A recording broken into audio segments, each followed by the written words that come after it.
नमस्कार, आप देख रहे हैं न्यूज 18 राजस्थान। आपके साथ मैं हूं अभिषेक। बुलेटिन में सबसे पहले बात किसानों के आक्रोश की। अपनी समस्या को लेकर दिल्ली पहुंचे किसानों ने संसद मार्ग थाने पर सभा की। मौके की नजाकत को देखते हुए विपक्ष के सभी दिग्गज भी वहां पहुंचे। एक एक कर विपक्षी नेताओं ने किसानों की समस्या की कम, मोदी सरकार को हटाने की वकालत ज्यादा की।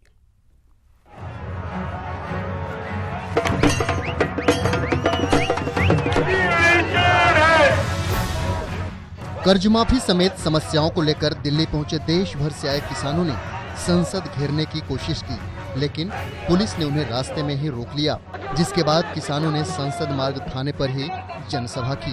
भारी संख्या में पहुंचे किसानों को देखकर कांग्रेस अध्यक्ष राहुल गांधी समेत विपक्षी पार्टियों के दिग्गज भी एक एक कर जमा हो गए। किसानों के मंच पर पहुंचे विपक्षी नेताओं ने विपक्षी एकजुटता का संदेश देने की कोशिश की और मोदी सरकार को किसान विरोधी बताया। कि सब पार्टी के नेता यहाँ बैठे हैं, हमारी विचारधाराएं अलग हो सकती है, मगर किसान के भविष्य के लिए, युवाओं के भविष्य के लिए हम सब एक होकर स्टेज पे खड़े हैं। और नरेंद्र मोदी जी और बीजेपी से हम कहना चाहते हैं, देखिए, अगर हमें कानून बदलना पड़े, चीफ मिनिस्टर बदलना पड़े या प्रधानमंत्री बदलना पड़े, हम किसान का भविष्य बना के ही रखेंगे। यही नहीं, किसानों के मंच पर एनसीपी के मुखिया शरद पवार, नेशनल कॉन्फ्रेंस के चीफ फारूक अब्दुल्ला, सीपीएम के दिग्गज सीताराम येचुरी, दिल्ली के सीएम अरविंद केजरीवाल और शरद यादव समेत कई विपक्षी नेता मौजूद थे। किसानों के मुद्दे पर सुर में सुर मिलाते हुए सभी ने मोदी सरकार को 2019 में हटाने की अपील की। किसानों की समस्या अब हल नहीं करेंगे तो हम लोग अभी चुप बैठने वाले नहीं। कल जब मौका मिलेगा तो ये सरकार को बदलेंगे। जितने वादे मरकज ने किए वो कभी पूरे नहीं हुए। आज भी किसान इसी तरह रो रहा है। हमें आज कहना होगा कि आज एकजुट है मेहनतकश भारत, आज एकजुट है मेहनतकश किसान हमारा, आज एकजुट है हम सभी लोग कि आज देश को हम पहले बचाएंगे इन ताकतों से, फिर एक बेहतर भारत का निर्माण करेंगे। मैं मोदी जी से निवेदन करना चाहता हूं, किसानों को उनकी फसलों का पूरा दाम दीजिए, उनके कर्जे माफ कीजिए और अगर कोई किसान की फसल बर्बाद हो जाती है तो उसको समय पे मुआवजा दीजिए। किसानों के आंदोलन को समर्थन देते हुए विपक्षी नेताओं ने एक बार फिर एकजुटता दिखाने की कोशिश की। हालांकि इस विपक्षी एकता में ममता बनर्जी की तृणमूल और मायावती की बीएसपी समेत कई विपक्षी पार्टियां शामिल नहीं हुई। खैर, सियासतदानों को मौका चाहिए, जहां भीड़ वहां नेता हाजिर। अखिल भारतीय किसान संघर्ष समन्वय समिति के बैनर तले पूरे देश से आए किसानों ने गुरुवार से ही दिल्ली के रामलीला मैदान में डेरा डाल रखा था। संसद घेरने की कोशिश करने वाले किसानों की मुख्य मांग भी देख लीजिए। देश की कृषि नीति में बदलाव हो, संसद का विशेष सत्र बुलाया जाए, सत्र में किसानों की समस्या पर बहस हो, स्वामीनाथन कमेटी की रिपोर्ट के मुताबिक 2 कानून पास किए जाएं। नंबर 1, फसलों के उचित दाम की गारंटी का कानून। नंबर 2, किसानों को कर्ज मुक्त करने का कानून। हम तो इतना कह रहे हैं, सबका साथ सबका विकास। अगर कर्ज माफी का है, हमारा कर्ज मुक्ति का कानून है, उसको पास करो। 1 गुना लागत का है, हमारा उस पर हमने बिल दे दिया है, पार्लियामेंट में पास करो। नेताओं पे विश्वास नहीं है, कानून पे विश्वास है। सरकार से कानून की मांग करने वाले किसानों ने अपनी मांगों के लिए बिल का ड्राफ्ट भी खुद तैयार कर रखा है। आंदोलनकारी संगठनों का दावा है कि दिल्ली कूच आंदोलन में देश भर के 207 किसानों और कृषि मजदूरों से जुड़े संगठनों ने समर्थन किया है। Bureau report, news 18 network. अब बात पीएम मोदी के अर्जेंटीना दौरे की। अर्जेंटीना की राजधानी ब्यूनस आयर्स पहुंचे पीएम मोदी 13वें G20 समिट में शामिल हुए। G20 शिखर सम्मेलन से पहले ब्रिक्स देशों की अनौपचारिक मीटिंग में पीएम मोदी ने आतंकवाद के खिलाफ एक बार फिर दुनिया से एकजुट होने की अपील की। विशेषकर G20 और ब्रिक्स देशों को आतंकवाद के खिलाफ मिलकर काम करने की बात कही। साथ ही पीएम मोदी ने आर्थिक अपराधियों और भगोड़ों के खिलाफ कार्रवाई करने के लिए सभी देशों में आम सहमति बनाने की अपील की।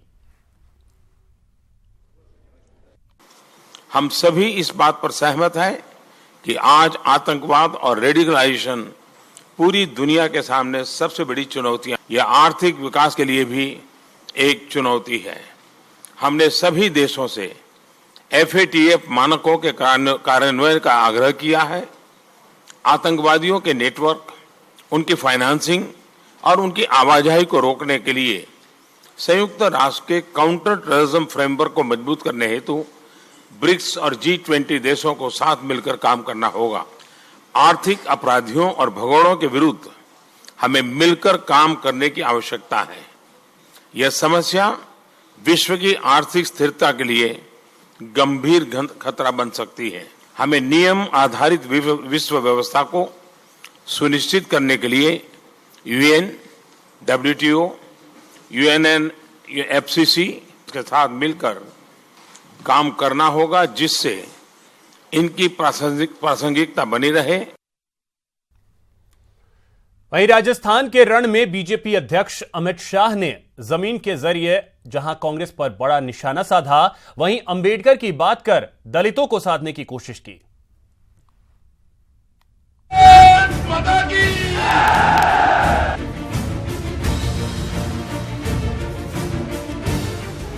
रोड शो हो या फिर जनसभा, बीजेपी अध्यक्ष अमित शाह हर वोटर के दिल तक पहुंचने की कोशिश में लगे हैं। कांग्रेस पर एक के बाद एक वार कर उसके खिलाफ माहौल बनाने की कवायद में जुटे हैं और यही वजह है कुचामन सिटी में जमीन और दामाद के बहाने कांग्रेस परिवार पर करारा हमला किया। एक बहुत बड़ी कंपनी को हजारों करोड़ का लोन मिला, हजारों करोड़ का, और इसका कमीशन कहां गया? लोन मिलने के दूसरे तीसरे दिन ही, एक ही महीने के अंदर उसका कमीशन उनके दामाद के पास पहुंचा। दामाद के पास, उनके दामाद की कंपनियों के पास एक कमीशन पहुंचा है गांधी नेहरू फैमिली के दामाद। कुचामन सिटी में जमीन के जरिए कांग्रेस पर निशाना साधने के बाद अमित शाह ने सुजानगढ़ में दलितों को साधने की कोशिश की और अंबेडकर के जरिए फिर से एक बार कांग्रेस को कटघरे में खड़ा कर दिया। 70 साल तक अंबेडकर जी के साथ सबसे ज्यादा अन्याय करने का काम अगर किसी एक पार्टी ने किया है, ये कांग्रेस पार्टी ने किया। जब तक कांग्रेस पार्टी सत्ता में रही, अंबेडकर जी को हमेशा प्रयास किया वो पार्लियामेंट में न आए। उनके देहांत के बाद उनकी स्मृति में कुछ नहीं किया। अरे पार्लियामेंट के सेंट्रल हॉल में उनकी तस्वीर भी तब लगी जब अटल बिहारी वाजपेयी भाजपा की सरकार। मकसद साफ है, अमित शाह कांग्रेस को मौका नहीं देना चाहते चुनाव प्रचार में बढ़त लेने की, और यही वजह है राजस्थान के सियासी रण में अमित शाह सबसे मुखर होकर कांग्रेस पर जोरदार हमला करने में लगे हैं। Bureau report, news 18 Rajasthan. वहीं मरुधरा के महासंग्राम में अब बात कांग्रेस के बजरी दांव की। बीजेपी और खासकर वसुंधरा राजे को घेरने के लिए कांग्रेस ने प्लान तैयार किया है। अब बजरी को लेकर कांग्रेस ने वसुंधरा राजे पर वार तेज कर दिया है।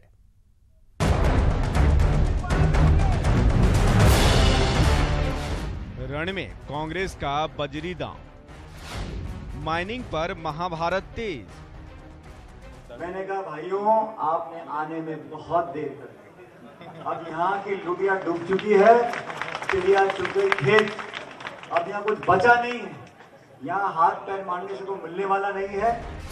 वसुंधरा पर कांग्रेस का डबल अटैक।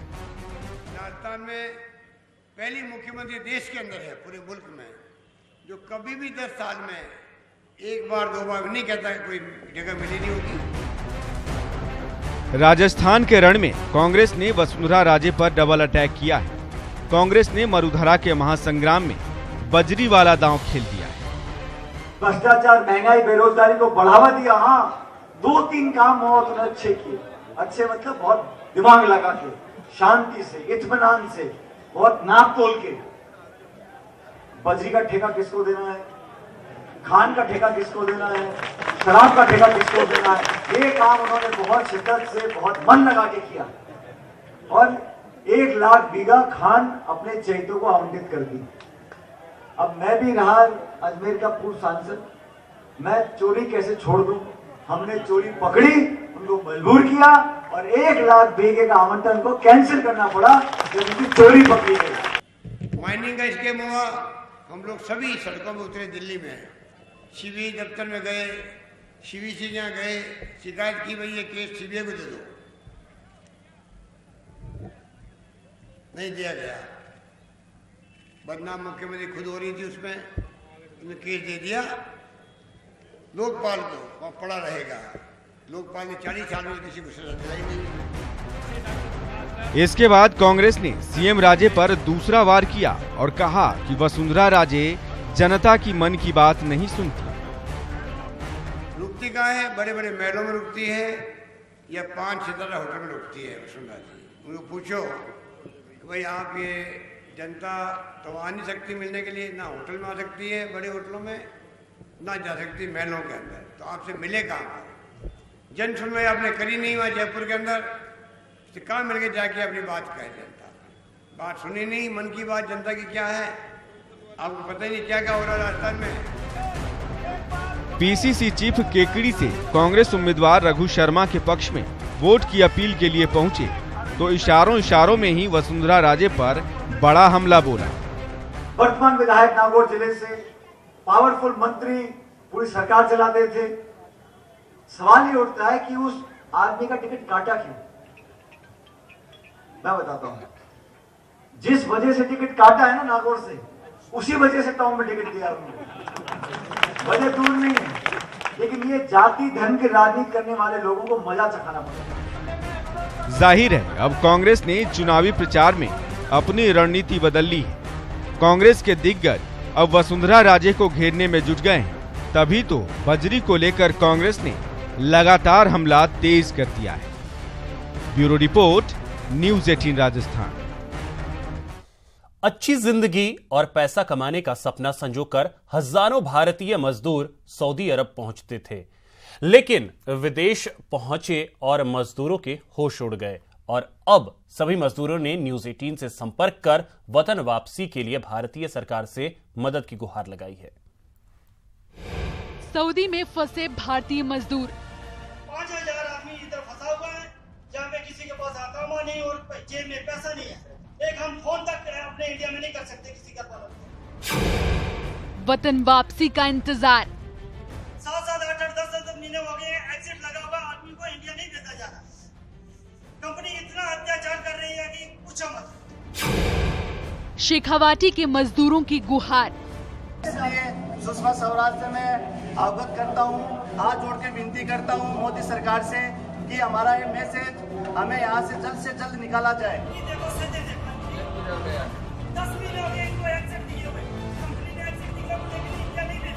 ये दर्द उन मजदूरों का है जो अच्छे दिनों का सपना संजोकर विदेश गए, लेकिन विदेश में जब सच से सामना हुआ तो अच्छे दिनों की बात तो दूर, दाने दाने को मोहताज हो गए और अब भारतीय सरकार से मदद की गुहार लगा रहे हैं। करीब 5000 भारतीय मजदूर पिछले 6 महीने से सऊदी अरब में फंसे हैं। इनमें शेखावाटी अंचल के करीब 3100 मजदूर शामिल हैं। कई महीनों से इन मजदूरों को सैलरी नहीं मिली है। हालात इतने बदतर हैं कि इनके पास न तो खाने के पैसे हैं, न ही स्वदेश वापस लौटने के। मजदूरों का वीजा भी खत्म हो गया है। सभी एक कैंप में कैद हैं। मजदूरों की हालत इतनी खराब है कि झुंझुनू जिले के एक मजदूर ने तो परेशान होकर खुदकुशी तक की कोशिश की। 3-4 आदमियों को फांसी लेते हुए बचाया गया है। मेरी सोच तो ये है कि अभी 10 दिन में पता नहीं कैसे सोल्यूशन आने वाले हैं।